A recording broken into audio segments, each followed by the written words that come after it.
क्या कर रहे थे हम लोग? वही जो करते करते और सुनते चले आ रहे हैं कि जब वक्त होता है तो एहसास नहीं होता, और जब एहसास होता है तो वक्त नहीं होता। मैं साबिर अली और आप देख रहे हैं ILCC क्लासेस, जो अलीगढ़ बेस्ड नीट JEE का रेजिडेंशियल कोचिंग क्लास है। साथ ही AMU जामिया और दूसरे यूनिवर्सिटी की भी तैयारी कराते हैं, तो वो लोग जो लोग तैयारी करना चाहते हैं कांटेक्ट कर सकते हैं। ये ऑनलाइन ऑफलाइन दोनों ही मोड में अवेलेबल है। तो साथ ही मेरे चैनल को सब्सक्राइब कर लें, क्योंकि यूनिवर्सिटी से जितने भी इंफॉर्मेशन आते हैं, दूसरे यूनिवर्सिटी के AMU Jamia BHU NTA CUET जितने भी इंफॉर्मेशन आते हैं हम लोग अपलोड करते रहते हैं, अपडेट करते रहते हैं। तो अगर आप यूनिवर्सिटी के इंफॉर्मेशन से अपडेट रहना चाहते हैं तो आप हमारे चैनल को सब्सक्राइब कर लें। ठीक है, आज हम लोग करने जा रहे हैं मैथमेटिक्स मेंसुरेशन। ठीक है, मेंसुरेशन। तो पहले हम आज देखेंगे कि वो जो फिगर्स है, मेंसुरेशन तो आप लोग जानते ही हैं, वो जो फिगर है जिसका हमें एरिया निकालना है या पेरीमीटर निकालना है तो क्या फार्मूले होते हैं। तो आज हम लोग फार्मूले लिखने जा रहे हैं उन सब फिगर का जिन्हें हमें 8th क्लास में सिलेबस के हिसाब से दिया हुआ है। ठीक है, तो सबसे पहला फिगर जो हम लोग लिखने जा रहे हैं, बनाने जा रहे हैं, वो देखते हैं। सबसे पहला जो है फिगर जो हम लोग यूज़ करेंगे, ज्योमेट्रिकल फिगर जिसका हमें पेरीमीटर चाहिए या एरिया चाहिए, वो है ट्रायंगल। ठीक है, सबसे पहला जो फिगर होता है वो ट्रायंगल है, ज्योमेट्रिकल फिगर। ठीक, ये जो ट्रायंगल है इसमें हम लोग सबसे पहले जो निकालेंगे वो है पेरीमीटर ऑफ ट्रायंगल। पहला फॉर्मूला आएगा पेरीमीटर ऑफ ट्रायंगल। ठीक है, किसी भी तरह का ट्रायंगल हो, अगर पेरीमीटर निकालना चाहते हैं तो sum of all sides, sum of measure of all side, जो भी साइड्स हैं, जितने भी साइड्स हैं उनके कितने मेजरमेंट्स हैं, उस मेजरमेंट को हम लोग क्लास कर देते हैं। तो जैसे यहाँ पे एक साइड है AB, एक BC और एक AC है, तो अगर हम लोग पेरीमीटर निकालते हैं तो पेरीमीटर का फॉर्मूला होगा इसका AB + BC + CA। ठीक है ना, ये सम ऑफ ऑल साइड्स। ठीक है ना, ये हमारा रिलेशन होता। कोई भी, जैसे मान लो यहाँ पे ये दे रखा 5 सेंटीमीटर दे रखा, ये 7 सेंटीमीटर दे रखा, ये 10 सेंटीमीटर दे रखा, सपोज कर लिया, तो ये टोटल कितना आ जाएगा? ये इसका जो पेरीमीटर होगा 5 7 प्लस करेंगे 12, 12 में 10 22 सेंटीमीटर। ठीक है ना, ये सबको प्लस करेंगे।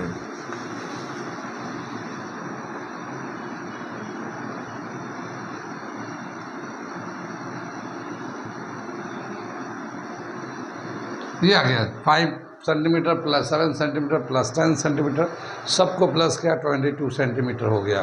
ठीक है, तो ये पेरीमीटर होगा। ट्रायंगल कैसा भी हो, जैसे ट्रायंगल के साइड का जो लेंथ होता है उसके हिसाब से ट्रायंगल जो है 3 तरह के होते हैं। एक होता है इक्विलेटरल ट्रायंगल जिसके तीनों साइड इक्वल होते हैं, एक होता आइसोसेलेस ट्रायंगल जिसके 2 साइड इक्वल होते हैं, और एक होता है स्केलेन ट्रायंगल जिसके तीनों साइड डिफरेंट होते हैं। कितनी बात समझ में? तो पेरीमीटर सभी ट्रायंगल के लिए यही तरीका है, सभी साइड को प्लस कर दिए। अब इसमें जैसे इक्विलेटरल होगा तो तीनों साइड बराबर होंगे, तो एक साइड का लेंथ लेंगे और 3 से मल्टीप्लाई कर देंगे। आइसोसेलेस में 2 साइड इक्वल है तो 2 साइड तो एक जैसा ले लेंगे और एक तीसरे साइड को प्लस कर लेंगे। और तीसरा जो ट्रायंगल होगा स्केलेन ट्रायंगल, तो उसमें तीनों अलग अलग लेंथ के होते हैं तीनों। जैसे ये जो ट्रायंगल है स्केलेन ट्रायंगल है। कितनी बात सुनिए, तो मेजरमेंट साइड के लेंथ के हिसाब से जो ट्रायंगल है उसको हम लोग बोलते हैं, एक को बोलते हैं इक्विलेटरल ट्रायंगल्स दूसरा दे रखा है इक्विलेटरल में दे रखा है all sides are equal, all sides are equal, equilateral. ऐसे ही दे रखा हमारा isosceles triangle,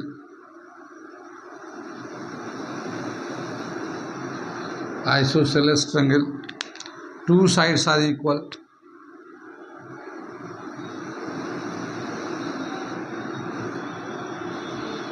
two sides are equal. और तीसरा जो दे रखा ट्रायंगल मेजरमेंट ऑफ साइड के हिसाब से वह है स्केलिन ट्रायंगल, ठीक है ना। All sides are different, all sides are different, ठीक है ना। ये दे रखा 3 ट्रायंगल, इनका फिर पेरीमीटर उसी तरह से जो मेजरमेंट दिया रहेगा उसको हम निकाल लेंगे प्लस करके, ठीक है। आगे चलते हैं हम लोग। ये तो पेरीमीटर का हो गया ट्रायंगल का। इसी तरह से ट्रायंगल का एरिया अगर निकालना चाहते हैं तो एरिया का क्या फॉर्मूला है, तो देखते हैं। कई सारे फॉर्मूले हैं, अलग अलग कंडीशन में कौन कौन सा है तो वो हम लोग लिखते हैं। अब देखते हैं एरिया ऑफ ट्रायंगल।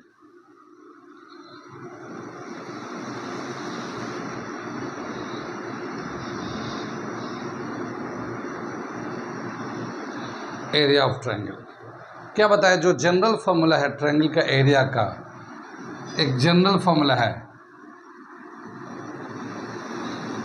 वो दे रखा है। एरिया ऑफ ट्रायंगल का फॉर्मूला वो है हाफ बेस इंटू हाइट। ये एक जनरल फॉर्मूला है, हाफ बेस इंटू हाइट। जैसे एक हमारा ट्रायंगल है, ये हमारा एक ट्रायंगल है ABC।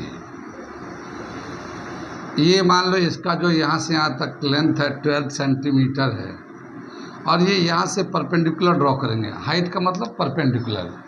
और मान लो ये हमारा 8 सेंटीमीटर का है, तो इसका एरिया कितना हो जाएगा, ये हाफ, ये बेस हो जाएगा, जिस पे परपेंडिकुलर होगा ना वो बेस हो जाएगा, तो ये 12 हो जाएगा और ये 8 हो जाएगा। और इसको 2 से कट करेंगे 6, 8 6 48, तो ये 48 जैसे सेंटीमीटर में दे रखा सेंटीमीटर स्क्वायर, तो ये एरिया आ जाएगा हमारा। तो जनरल जो फॉर्मूला दे रखा है ट्रायंगल का एरिया का वो है हाफ बेस इनटू हाइट, ठीक है। ये बेस होता है, बेस उसको बोलते हैं जिस पे परपेंडिकुलर ड्रॉ करते हैं वो बेस हो जाता है। तो ये बेस हो जाएगा, ये परपेंडिकुलर हो जाएगा। ऐसा बेस बदलता भी रहता है, जैसे इस तरह का भी फिगर बन सकता है यहाँ पे, जैसे यहाँ से ABC ऐसे लेते हैं और यहाँ से परपेंडिकुलर ड्रॉ कर देते हैं, ठीक है। तो ये बेस हो जाएगा, बेस AC हो जाएगा, परपेंडिकुलर BD हो जाएगा। ऐसा भी हो सकता है, ठीक है। ज़रूरी नहीं कि परपेंडिकुलर हमेशा ऐसा इसी पे आएगा, इधर भी आ सकता है, इस पे भी आ सकता है। अगर ये मान लो ये है तो ये है, इधर भी आ सकता है, ठीक है। तो वैसे आमतौर पे ऐसा दिखता है, आसान लगता है, लेकिन जनरली किसी पे भी परपेंडिकुलर आ सकता है। कितनी बात सुनी। ये तो हो गया हमारा जनरल एरिया ऑफ ट्रायंगल का फॉर्मूला। एक दे रखा इक्विलेटरल ट्रायंगल का फॉर्मूला। इक्विलेटरल का क्या फॉर्मूला है वो मैं लिखता हूँ। Area of equilateral triangle. Equilateral triangle जानते हैं, ऑल साइड्स आर इक्वल, जिसके तीनों साइड इक्वल होते हैं। उसका एक फॉर्मूला दे रखा √3/4 साइड स्क्वायर, ठीक है ना। √3/4 साइड स्क्वायर। इक्विलेटरल में सभी साइड बराबर होते हैं, कोई भी साइड लीजिए उसका स्क्वायर करिए और √3/4 ये निकालते हैं। फिर हम बताएंगे कहीं पे जहाँ क्वेश्चन आएगा तो मैं बताऊंगा कैसे निकालते हैं। लेकिन अभी ये याद करने का है कि एरिया ऑफ इक्विलेटरल ट्रायंगल अगर निकालना चाहते हैं डायरेक्ट फार्मूला से तो √3/4 साइड स्क्वायर से निकाल सकते हैं, ठीक है ना।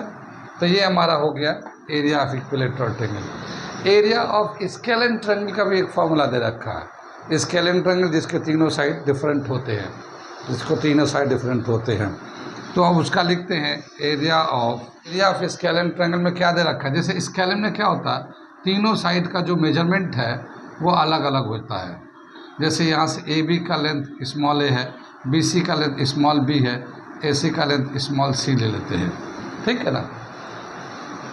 तो इसका एरिया निकालता है स्केलेन ट्रायंगल का। तो सबसे पहले हम लोग सेमी पेरीमीटर निकालते हैं स्केलेन ट्रायंगल के लिए। सबसे पहले क्या निकालेंगे? Semi perimeter. पेरीमीटर का आधा को सेमी पेरीमीटर बोलते हैं, ठीक। सेमी पेरीमीटर, इसको S से दिखाते हैं हम लोग, ठीक है। पेरीमीटर हाफ ऑफ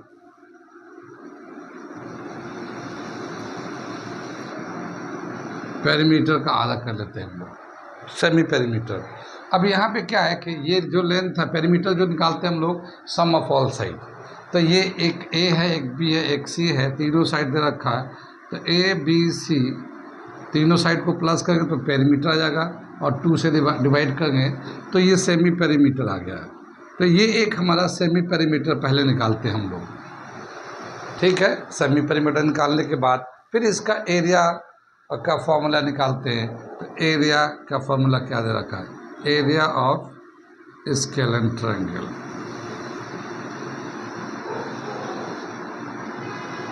क्या दे रखा फॉर्मूला वो मैं लिखता हूँ। ये दे रखा है एस मतलब ये सेमी पेरीमीटर, फिर ब्रैकेट, ये ब्रैकेट लेते हैं S माइनस A, यानी सेमी पेरीमीटर का वैल्यू डालेंगे और ये जो लेंथ है A उसको माइनस कर देंगे। फिर S minus B, semi perimeter से B का मेजरमेंट माइनस कर देंगे, और फिर S माइनस C, यानी S minus A into S minus B into S minus C, ये सबको माइनस करेंगे और फिर जो वैल्यू आएगा उसका हम लोग रूट ले लेंगे, ये हमारा रूट आ जाएगा। तो ये हमारा एरिया ऑफ स्केलेन ट्रायंगल होगा। तो स्केलेन ट्रायंगल का एरिया का निकालने का दो स्टेप है। पहले स्टेप में हम लोग सेमी पेरीमीटर निकालते हैं और दूसरे स्टेप में ये फॉर्मूला लगा के निकालते हैं। कितनी बात समझ में? तो ये 3 फॉर्मूले हैं एरिया ऑफ ट्रायंगल निकालने का। एक general half base into height, कोई भी बेस होगा कोई भी हाइट होगा, कोई भी ट्रायंगल हो हाफ बेस इंटू हाइट से निकाल देते हैं। दूसरा जो मेथड है वो इक्विलेटरल ट्रायंगल के लिए है, और जो तीसरा है वो स्केलेन ट्रायंगल के लिए है। ये 3 फॉर्मूले हो गए। कितनी बात समझ में? आगे चले, समझ में आ रहा है एरिया ऑफ ट्रायंगल का फॉर्मूला? नोट कर लीजिए, फिर मैं आगे का अगला फिगर बताने जा रहा हूँ। आता क्वाड्रिलेटरल, अगला फिगर है क्वाड्रिलेटरल। क्वाड मतलब 4, लेटर मतलब साइड, 4 साइड वाला figure. Enclosed figure of 4 sides, enclosed figure of 4 side. 4 side का एक इंक्लोज्ड फिगर जो होता है उसको अब हम लोग देखने जा रहे हैं। तो सबसे पहले हम लोग पेरीमीटर निकाले। जो 4 साइड का जो फिगर होते हैं वो बहुत सारे फिगर है, क्वाड्रिलेटरल बोल के बहुत सारे फिगर है। जैसे कुछ स्पेसिफिक फिगर को मैं पहले लिखता हूँ, फिर बाद में जनरल फिगर भी बताता हूँ। जैसे क्या दे रखा है, एक फिगर है, नाम है उसका पैरेललोग्राम। पैरेललोग्राम जानते हैं, पैरेललोग्राम।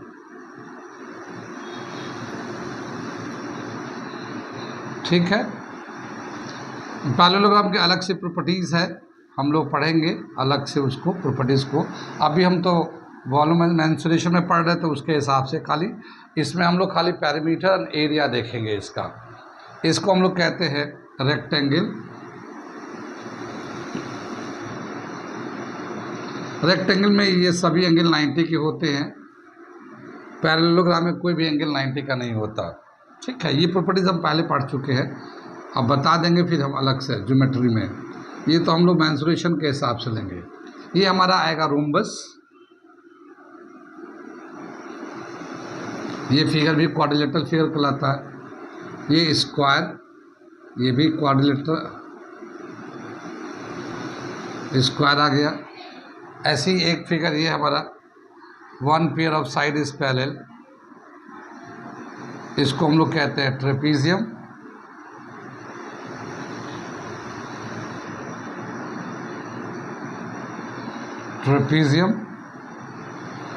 ठीक है, ऐसी एक आता काइट,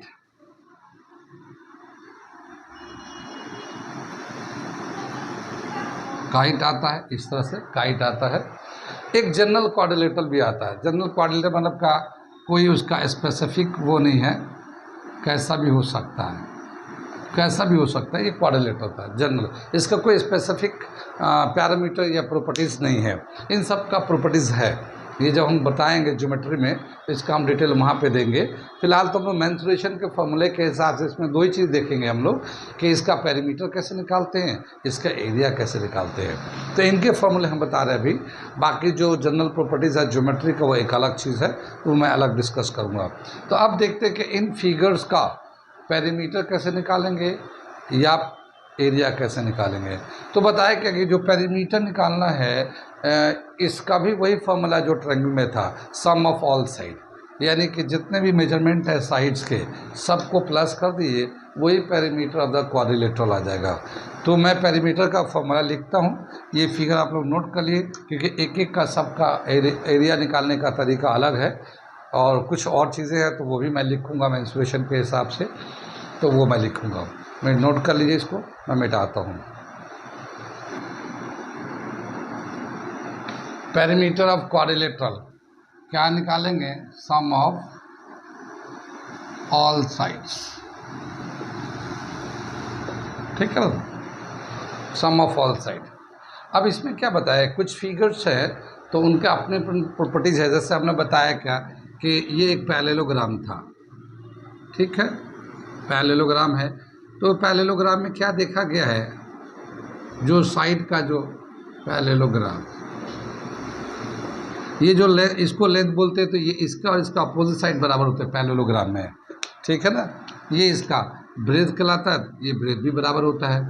तो सबको सम करेंगे तो L plus B plus L plus B, तो क्या आ जाएगा, ये L plus B plus L plus B, तो ये क्या आ जाएगा 2L 2B। इसमें से 2 कॉमन लेंगे तो 2L प्लस बी, ये पैरेललोग्राम का आ जाएगा, ये पैरेललोग्राम का आ गया। अब क्या है, रेक्टेंगल भी इसी तरह से देखते हैं। रेक्टेंगल का जो है ये तो 90 का एंगल होता है, मगर जो लेंथ है ये लेंथ इक्वल होते हैं अपोजिट साइड, और ये भी अपोजिट साइड। पैरेललोग्राम में अपोजिट साइड इक्वल होते हैं, रेक्टेंगल में भी अपोजिट साइड इक्वल होते हैं, मगर से ऑल साइड्स इक्वल नहीं होते, खाली अपोजिट। ये लेंथ था, ये ब्रेथ था, ठीक है। रेक्टेंगल में ये लेंथ हो गया, ब्रेथ हो गया, ये इक्वल है, ठीक है। तो ये इक्वल है, तो इसका भी पेरीमीटर का फॉर्मूला क्या होगा, यही होगा। रेक्टेंगल का, पैरेललोग्राम का, दोनों का पेरीमीटर का फॉर्मूला यही होगा, ठीक, क्योंकि इनके दो साइड बराबर होते हैं, लेंथ और ब्रेथ बराबर होते हैं। ये तो इनका हो गया। ऐसे अगर हम लोग स्क्वायर का लेते हैं, ठीक है, तो स्क्वायर में जितना लेंथ होता है उतना ही ब्रेथ होता है। या फिर रोम्बस में लेते हैं, ठीक है ना, रोम्बस में लेते हैं तो इनमें भी चारों साइड बराबर होते हैं। कितनी बात सुन, तो ये तो हो गया सम ऑफ ऑल साइड के हिसाब से पेरीमीटर का फॉर्मूला ये आ गया। और यहाँ पे मैं लिख देता हूँ perimeter of rectangle oblique parallelogram, ये दोनों का ही 2L प्लस बी आता है, ये वाला दोनों का ही, इसका दोनों का सेम आता है। अब यहाँ पे रो स्क्वायर ले लेते हैं और रोम्बस ले लेते हैं, ठीक है। तो इनका पेरीमीटर का निकालते हैं, पेरीमीटर स्क्वायर रोम्बस दोनों का सेम आएगा। तो पेरीमीटर ऑफ स्क्वायर रोम्बस, ठीक है, 4 into side 4L, 4 length of side, ये L for length of side, एक साइड का लेंथ दे रखा, कोई भी एक साइड दिया रहेगा, इसका पेरीमीटर निकल जाएगा। तो क्वाड्रिलेटरल में पेरीमीटर का निकालने का तो सम ऑफ ऑल साइड से ठीक है, लेकिन इसमें क्या देखा गया कि पैरेललोग्राम रेक्टेंगल में अपोजिट साइड इक्वल होते हैं, तो उसका एक फॉर्मूला है 2L प्लस बी, जो हमने यहाँ पे लिखा है।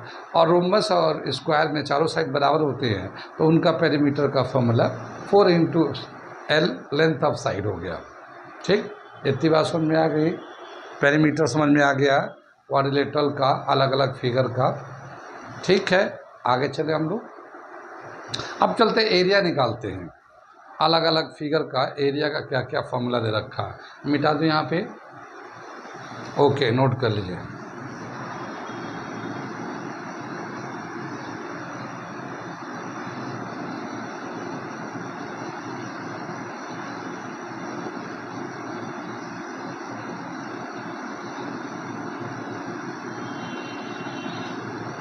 ठीक है, एरिया ऑफ पैरेललोग्राम लेने जा रहे हैं। ये हमारा एक पैरेललोग्राम बना दिया। ठीक, तो इसका जो फॉर्मूला है base into height, base into height. ये जैसे ये बेस है, ये इसके ऊपर परपेंडिकुलर ड्रॉ कर लिया तो ये हाइट हो गया। तो बेस इंटू हाइट, ये आ गया हमारा एच। ये जैसे ए बी सी डी, ये हमारा पैरेललोग्राम है और इसमें मान लो ये बेस है, ये इसका अपना एक मेजरमेंट होगा, ये हाइट है। तो बेस इंटू हाइट ये फार्मूला होता है एरिया ऑफ पैरेललोग्राम का। ठीक है, बेस इंटू हाइट।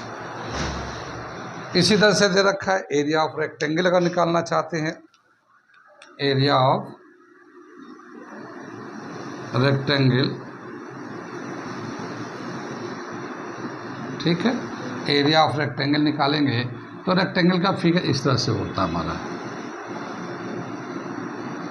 ठीक, तो ये एक लेंथ होता है, ये एक ब्रेथ होता है।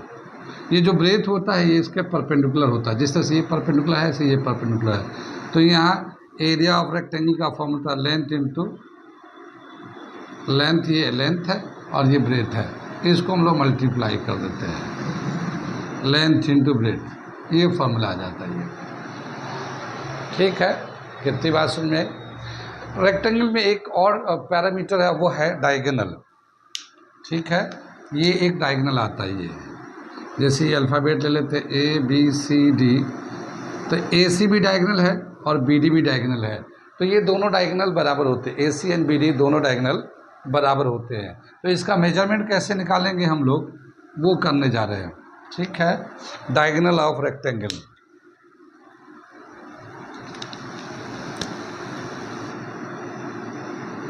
Length of diagonal of rectangle. ठीक है, अब यहाँ पे क्या है कि ये एक राइट एंगल ट्रायंगल बनाता है। देखिए मैं जो ग्रीन से दिखा रहा हूँ, ए बी सी एक राइट एंगल ट्रायंगल है। जब राइट एंगल ट्रायंगल होगा तो इसमें पाइथागोरस थ्योरम लगता है। पाइथागोरस थ्योरम के हिसाब से क्या हुआ, जो हाइपोटेन्यूज है उसका स्क्वायर जो है बाकी दो साइड के स्क्वायर के सम के बराबर होगा। यानी यहाँ पे जो है अगर देखते हैं तो ये जो है ना ए सी स्क्वायर जो होगा, A C square is equal to A B square plus B C square. कितनी बात सुने। ए सी को हम लोग डायगोनल बोलते हैं तो डी से दिखा देते हैं, और ये ए बी का लेंथ हो गया तो एल स्क्वायर हो गया, और बी सी को ब्रेथ बोलते हैं तो बी स्क्वायर हो गया। इस पे स्क्वायर था, इस स्क्वायर को जब उधर शिफ्ट करेंगे तो ये रूट में आ जाएगा। कितनी बात सुनी। तो डायगोनल का जो फार्मूला आता है वो root L square plus B square, L square plus B square plus करके रूट लेते हैं तो वो डायगोनल का लेंथ आ जाता है। किस में, रेक्टेंगल में। और रेक्टेंगल में दोनों डायगोनल ए सी निकालो या बी डी निकालो, दोनों डायगोनल बराबर होते हैं, तो इसीलिए दोनों का वैल्यू सेम ही आएगा।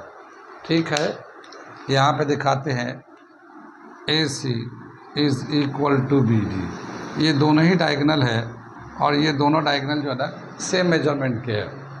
ठीक है ना, तो इस तरीके से निकाल लेते हैं डायगोनल ऑफ रेक्टेंगल। पैरेललोग्राम में डायगोनल नहीं होता, डायगोनल तो होता है लेकिन उसका यहाँ पे पैरेललोग्राम में, जैसे अगर ये पैरेललोग्राम है, हम यहाँ पे डायगोनल देखते हैं तो ये ए बी सी डी, इसका ये डायगोनल है, लेकिन डायगोनल को वैल्यू निकालने के लिए हमें कोई ना कोई फार्मूला लगाना पड़ेगा। जैसे इसमें हम लोगों ने पाइथागोरस लगा लिया, इसमें पाइथागोरस लगा नहीं सकते क्योंकि ये राइट एंगल ट्रायंगल नहीं बनाता। ठीक है, राइट एंगल ट्रायंगल नहीं बनाता, तो फिर उसका क्या है कि अलग से फिर यहाँ से कंस्ट्रक्शन होगा, फिर प्रोड्यूस्ड होगा, ये राइट एंगल ट्रायंगल बनेगा। तो वो ज्योमेट्रिकल जो है ना प्रूफ है, ज्योमेट्रिकल प्रूफ है, सिमिलर ट्रायंगल में भी दे रखा है ये। तो वहाँ पे जाकर देखेंगे तो ये ए सी का जो रिलेशन है एक दिया गया, लेकिन एग्जैक्ट फार्मूला नहीं है उसका कि पैरेललोग्राम में अगर डायगोनल निकालना हो तो ये फार्मूला होगा। ठीक है। हाँ, वो रिलेशन है और उसी रिलेशन को याद करके हम लोग इसका लेंथ निकालते हैं। ठीक, तो डायगोनल में डायगोनल जो है रेक्टेंगल का फॉर्मूला ये दे रखा, क्योंकि हम लोग राइट एंगल ट्रायंगल यूज़ करते हैं। ठीक है, पाइथागोरस थ्योरम यूज़ करके और उससे निकालते हैं। कितनी बात समझ में आई? ये समझ में आया पेरीमीटर का एरिया का फॉर्मूला, डायगोनल का कंसेप्ट, रेक्टेंगल में एरिया का फॉर्मूला, डायगोनल का फॉर्मूला समझ में आ गया। ये आगे चले हम लोग, आगे चलते हैं। अब दे रखा रोम्बस और उसके बाद दे रखा स्क्वायर, उन दोनों का अलग से देख लेते हैं। ठीक है ना, उनका पेरीमीटर तो जाने गया, अब एरिया देख लेते हैं। एरिया और डायगोनल का रिलेशन मिटा दे इसे। आगे चलते हैं, ये स्क्वायर लेते हैं। ये हमारा स्क्वायर फिगर है। स्क्वायर के चारों साइड बराबर होते हैं, तो ये जितना लेंथ होगा उतना ही लेंथ ये भी हो जाएगा। और ये रेक्टेंगल की तरह होता है, तो एरिया ऑफ स्क्वायर का फॉर्मूला है area of square L square. ये लेंथ इंटू ब्रेथ, जैसे हमारा रेक्टेंगल में लेंथ इंटू ब्रेथ होता है, तो इसका लेंथ ब्रेथ सब बराबर होते हैं। इसमें L is equal to B, ये दोनों ही बराबर होते हैं। तो इनको जब मल्टीप्लाई करते हैं तो एल स्क्वायर होता है।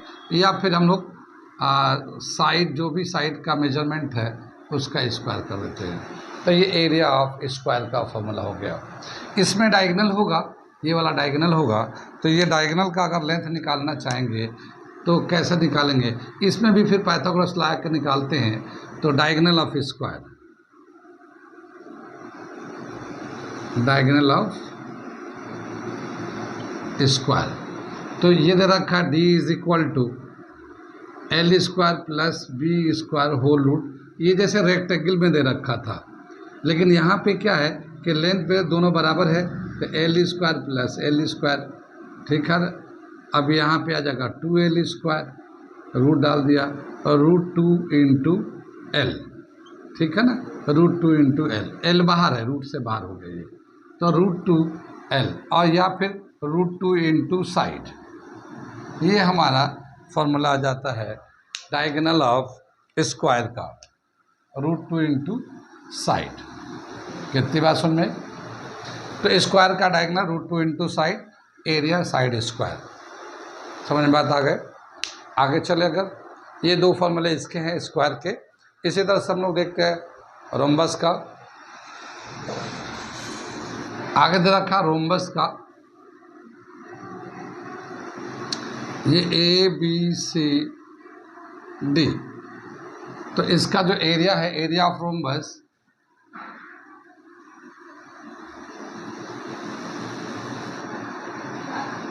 ये पैरेललोग्राम की तरह होता है।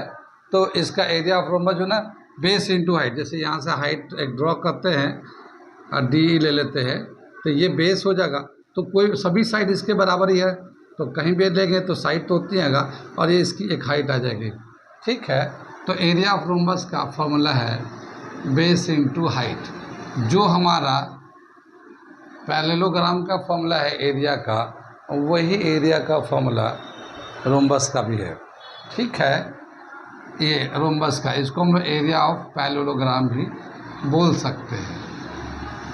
पैरेललोग्राम का ऐसे शॉर्ट में लिखते हैं हम लोग पैरेललोग्राम को। अच्छा, एक और फॉर्मूला दे रखा है रोम्बस का एरिया का, क्या है वो देखिए। ये बहुत ही इंपॉर्टेंट फार्मूला है, ज़्यादातर कंपटीशन में ये जो दूसरा फार्मूला है इसी फार्मूले से आता है। वो क्या दे रखा है? ये एक हमारा रोम्बस है, और यहाँ पे एक डायगोनल ये है, एक डायगोनल ये है। ये इसको D1 ले लेते हैं, इसको D2 ले लेते हैं। लेकिन यहाँ पे जो डायगोनल D1 D2 है, एक दूसरे के परपेंडिकुलर होते हैं, बाइसेक्टर भी होते हैं। यानी ये जो डायगोनल है ये 90 पे है, यानी D1 D2 दोनों एक दूसरे के 90 के एंगल पे है, और बाइसेक्ट भी कर रहे हैं। मतलब यहाँ से अगर O ले लिया है तो OA OC के बराबर है, OB OD के बराबर है। यानी इसका डायगोनल आधा आधा हो जाएगा, इसका डायगोनल भी आधा आधा। हम मगर डायगोनल इक्वल नहीं होते, डायगोनल तो अलग अलग होते हैं। जैसे D1 is not equal to D2, ये नहीं होते हैं। ठीक है, जैसे स्क्वायर में, रेक्टेंगल में डायगोनल बराबर होते हैं, रोम्बस में डायगोनल बराबर नहीं होते हैं। लेकिन एक प्रॉपर्टी है क्या क्या क्या डायगोनल जो है ना एक दूसरे के परपेंडिकुलर बाइसेक्टर होते हैं, तो उस प्रॉपर्टी के हेल्प से एक दूसरा फॉर्मूला एरिया का लिया गया है, और वो क्या है, area of rhombus.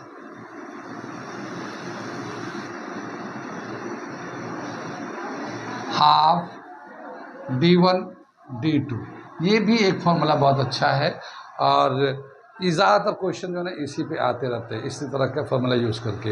Half d1 d2, half d1 d2 से इससे फॉर्मूला से एरिया निकालते हैं। ये area half d1 d2 area of rhombus base height वो भी है, ये भी है, दोनों है। आगे चले हम लोग। अब क्या बताएं, डायगोनल जो है यहाँ पे एक चीज़ और रिलेशन आया है कि ये जो है डायगोनल जब बाइसेक्ट करता है 90 पे, तो ये एक राइट एंगल ट्रायंगल बनता है, जैसे कि OCD राइट एंगल ट्रायंगल हो गया, OBC राइट एंगल ट्रायंगल होगा, OAD राइट एंगल ट्रायंगल होगा, AOB सब राइट एंगल ट्रायंगल होगा, जैसे AOB, BOC, COD, DOA सभी राइट एंगल ट्रायंगल होगा। जब राइट एंगल ट्रायंगल होते हैं तो जाहिर है ये पाइथागोरस थ्योरम को ओबे करते हैं, पाइथागोरस थ्योरम को फॉलो करेंगे। तो क्या हुआ कि यहाँ से यहाँ तक, जैसे मैं एक OC जो होगा मैं इधर से ले रहा हूँ इस वाले ट्रायंगल में, इन राइट ट्रायंगल COD ऊपर, ऐसे तो सभी राइट ट्रायंगल है, मगर ये आपको दिख रहा होगा, थोड़ा विजुअलाइज करने में आसानी होगी, ठीक है ना। COD इसमें क्या दे रखा है, ये OC जो है हाफ ऑफ d1 है, OC यहाँ से यहाँ तक, क्योंकि डायगोनल बाइसेक्ट करते हैं, तो डायगोनल बाइसेक्ट करते हैं तो क्या लिखेंगे, OA is equal to OC है and OB is equal to OD है। बाइसेक्ट मतलब आधा आधा हो जाते हैं, तो OC जो है पूरे डायगोनल का आधा है, इधर OD जो है OD ये भी पूरे डायगोनल का आधा है, यानी कि d2 का आधा है ये OD। अब अगर राइट एंगल ट्रायंगल को यूज़ करते हैं इसमें, ठीक, तो मैं इसको इधर बनाता हूँ, इसको यहाँ पे हम करते हैं, इसको ये राइट एंगल ट्रायंगल लेते हैं, ठीक है ना, इन राइट ट्रायंगल AD क्या ले रखा है, यहाँ देखिए 90 है, तो 90 के सामने वाला जो साइड होगा वो हाइपोटेन्यूज होगा, ये 90 है ना, इसके सामने वाला साइड हाइपोटेन्यूज होगा। पाइथागोरस के हिसाब से बाय PT, पाइथागोरस के हिसाब से क्या होगा, CD square is equal to OC square plus OD square. Pythagoras theorem के हिसाब से हाइपोटेन्यूज का जो स्क्वायर होगा बाकी दो साइड के स्क्वायर के सम के बराबर होगा, यानी OC square plus OD square के बराबर होगा। लेकिन ये CD जो है ना, ये साइड ऑफ रोम्बस है, तो सभी साइड बराबर होते हैं, तो हम लोगों ने L ले लिया, L square is equal to OC जो है हाफ d1 के बराबर है, इसका स्क्वायर कर दे, इस पर स्क्वायर लगा हुआ है। ऐसी OD जो है OD हाफ d2 का स्क्वायर है, ठीक है ना, कितनी बात समझ में। ये L स्क्वायर यानी साइड का, साइड ऑफ स्क्वायर रोम्बस के साइड का स्क्वायर हो गया। ये d1/4 स्क्वायर करेंगे तो, और ये d2/4 आ जाएगा। ये 4 को कॉमन लेके इधर लाएंगे तो 4L square is equal to d1 square plus d2 square, ठीक है, d1 square plus d2 square. ये बहुत ही इंपॉर्टेंट फॉर्मूला है। ये relation of diagonals and side of rhombus के साइड का और रोम्बस के डायगोनल का क्या रिलेशन होता है, ये रिलेशन होता है d1 square plus d2 square is equal to 4 times L square, यानी L मतलब साइड ऑफ रोम्बस का स्क्वायर। ये बहुत ही अच्छा फॉर्मूला, बहुत सारे क्वेश्चन इसके बेस पे आते हैं या इसके बेस पे करने को आते हैं कॉम्पिटिशन में, ठीक है। कितनी बात समझ में आई। ये तो एरिया ऑफ रोम्बस था हाफ d1 d2, और ये है relation between diagonal and side of rhombus के डायगोनल्स में और उसके साइड में क्या, और ये बहुत ही इंपॉर्टेंट फॉर्मूला है। कितनी बात समझ में आ रही है। सारे फॉर्मूले नोट करते चलिए, और देखिए हर किसी चीज़ को करने के लिए, किसी सब्जेक्ट को जानने के लिए उसका फंडामेंटल बहुत ज़रूरी होता है। अगर मेंसुरेशन को करना चाहते हैं और मेंसुरेशन को समझना चाहते हैं तो उसके लिए फार्मूला बहुत ज़रूरी है। अगर आपको फार्मूला याद होगा तब तो बहुत आसानी से कर सकते हैं, और अगर फॉर्मूला याद नहीं होगा तो ये एक मुश्किल सेक्शन हो जाता है, मेंस्ट्रुएशन जो ना एक डिफ़िकल्ट सेक्शन हो जाता है। तो आपको इसे आसान करने के लिए आपको इसके फॉर्मूले को याद रखना पड़ेगा। ठीक है, एक और फिगर है ट्रेपीजियम, मैं उसका एरिया का फॉर्मूला लिखता हूँ। ठीक है, इतना तक समझ में आ गया, ये इसे मिटा देता हूँ मैं।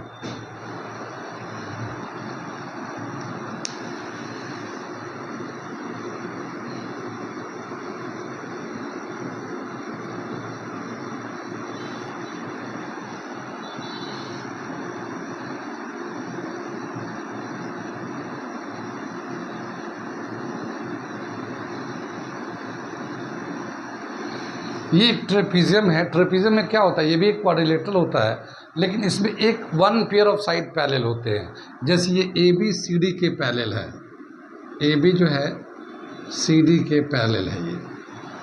ठीक, और जब दो लाइन पैरेलल होते हैं तो उनके बीच का डिस्टेंस हर जगह बराबर होता है। तो यहाँ पे चाहे हम लोग डी ई ले लें या सी एफ ले लें, ये जो डिस्टेंस है बराबर है ये। ठीक, तो इसका एरिया ऑफ ट्रेपीजियम का फॉर्मूला दे रखा है, area of trapezium half sum of parallel sides, ठीक है, into distance between the parallel side, into distance between the parallel side. Parallel side के बीच में कितना डिस्टेंस है उसको ले रहे हैं हम लोग। ठीक, ये आ जाएगा हाफ। मान लो ये वाला जो लेंथ है, ये टोटल यहाँ से यहाँ तक लेंथ ए है, इसका मेजरमेंट, ये वाला इसका मेजरमेंट बी है, और ये जो परपेंडिकुलर डिस्टेंस है ये एच है। तो ये तो हाफ हो गया। सम ऑफ पैरेलल साइड में ए प्लस बी ले लेंगे, ये पैरेलल साइड है, इनका जो मेजरमेंट है इसको प्लस कर लिया, इनके बीच का जो डिस्टेंस है, distance between the two parallel side, ये एच हो गया। तो ये हमारा फॉर्मूला हो जाता है एरिया ऑफ ट्रेपीजियम का। कितनी बार समझ में, एरिया ऑफ ट्रेपीजियम। ठीक, कभी कभी अगर ट्रेपीजियम जो ना, अगर दोनों ये वाला साइड बराबर होते हैं, ये वाला साइड बराबर होते हैं, तो हम लोग एरिया कैसे निकाल सकते हैं। एक ट्रायंगल, ये इसका एरिया निकाल लीजिए, ये ट्रायंगल का एरिया निकाल लीजिए, और ये रेक्टेंगल का एरिया निकाल लीजिए, और सबको प्लस किए। ये भी एक तरीका निकालने के, area of triangle this plus area of triangle this plus area of rectangle this, सबको निकाल के प्लस कर दिए। तो ये भी एक तरीका है हमारा एरिया ऑफ ट्रेपीजियम निकालने का। लेकिन ये जो मेन फार्मूला है, ये वाला फार्मूला है एरिया ऑफ ट्रेपीजियम। आगे चले, इसमें डायगोनल का कोई डिस्कशन नहीं दिया हुआ है, और डायगोनल बनता है लेकिन उसके चूँकि आपस में कोई रिलेशन नहीं बनता, तो इसीलिए डायगोनल निकालने का एग्जैक्ट कोई फार्मूला नहीं है इसमें। कितनी बात समझ में। आगे चलते हैं, एक और जो है जनरल क्वाड्रिलेटरल था, तो उसमें अगर एरिया निकालना चाहते हैं तो कैसे निकालेंगे एरिया ऑफ जनरल क्वाड्रिलेटरल, वो मैं बताता हूँ। जैसे ये एक हमारा जनरल क्वाड्रिलेटरल है, ऐसे है, मतलब कोई भी इसका आपस में साइड का कोई रिलेशन नहीं है। ठीक है, तो इसमें क्या करते हैं हम लोग, एक डायगोनल का वैल्यू दिया रहता है आमतौर पे जब एरिया निकालना होता था इसका, तो ये हमने डायगोनल ड्रॉ कर लिया, और यहाँ से एक परपेंडिकुलर ड्रॉ कर लिया, और यहाँ से परपेंडिकुलर ड्रॉ कर लिया। मान लो हम लोगों ने बी ई ले लिया, ये परपेंडिकुलर, और डी एफ ले लिया। ठीक है, हम लोग परपेंडिकुलर ड्रॉ करते हैं, ये डायगोनल दिया होता है। तो एक बार area of triangle A B C निकालते हैं, और दूसरा area of triangle A D C D निकालेंगे, दोनों को प्लस कर देंगे। तो ये हमारा एरिया ऑफ क्वाड्रिलेटरल होगा, जनरल क्वाड्रिलेटरल। तो क्या होगा फॉर्मूला इसका, area of quadrilateral, area of triangle A B C plus area of triangle A C D, इन दोनों ट्रायंगल का एरिया ले लेते हैं। इनमें जो है ना हाफ, इसमें बेस जो है ना ये ए सी आ जाएगा, हाफ बेस इंटू, जैसे ए बी सी में लेते हैं तो हाफ बेस हो जाएगा ए सी, और अल्टीट्यूड हो जाएगा बी ई, तो ये बी ई हो जाएगा। ठीक है। और उसका हो जाएगा हाफ, इसका भी बेस हो जाएगा AC और अल्टीट्यूड होगा DE अल्टीट्यूड होगा। ये जो अल्टीट्यूड है इसको हम लोग चाहे तो H1 H2 से भी दिखा सकते हैं, H1 H2 से दिखा सकते हैं। और ये जो है ना पूरा जो है ना D डायगोनल से दिखा सकते हैं, जनरल डायगोनल से। ठीक, यहाँ पे क्या करते हैं, जो कॉमन है वो कॉमन ले लेते हैं। तो जैसे हाफ कॉमन है और AC कॉमन आ जाएगा, तो BE plus DF, BE plus DF, यहाँ DF है, ठीक है। ये फॉर्मूला हो जाएगा ये। या फिर हाफ एक डायगोनल जो दिया होता है वो, और उस पर जो हाइट परपेंडिकुलर ड्रॉ किया होता है वो, ये भी एक फार्मूला होता है। ये जनरल क्वाड्रिलेटरल का एरिया निकालने का फार्मूला। कहाँ तक समझ में आया, ये आ रहा समझ में, नोट करिए, फिर मैं इसके आगे का बताऊंगा अभी।